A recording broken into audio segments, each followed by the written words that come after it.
जवानी कैसे गुजारें। माशाल्लाह ये रिसाला 12 रुपए इसका हदिया है और इसके सफ़हात हैं 44 सफ़हात पर मुश्तमिल रिसाला है। अमीर अहले सुन्नत का वो बयान जो 18 रबीउल अव्वल 1412 सिने हिजरी 26 सितंबर 1991 यानी कमो बेश 12 साल पहले ये बयान हुआ था जुमेरात हफ्तावार इज्तिमा में दावत इस्लामी के अव्वलीन मदनी मरकज़ गुलजार हबीब में। जवानी की इबादत के फ़ज़ाइल के उन्वान पर अमीर अहले सुन्नत ने बयान फरमाया, जिसकी मदद से ये रिसाला नए मवाद के काफ़ी इजाफे के साथ मुरतब किया गया है।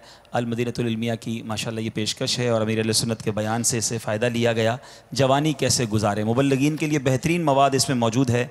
ये रिसाला भी मकतबतुल मदीना ने शाया कर दिया है। 12 रुपये इसका हदिया है, इसे मकतबतुल मदीना से तलब फरमाएँ। यह रिसाला तो खाना पीना छोड़ के पढ़ लेने जैसा है जी बाबा, वाकई, क्योंकि हमारे पास है ही तकरीबन जवान। ये पढ़ेंगे तो इंशाअल्लाह मदीना मदीना हो जाएगा। कौन कौन पढ़ेगा?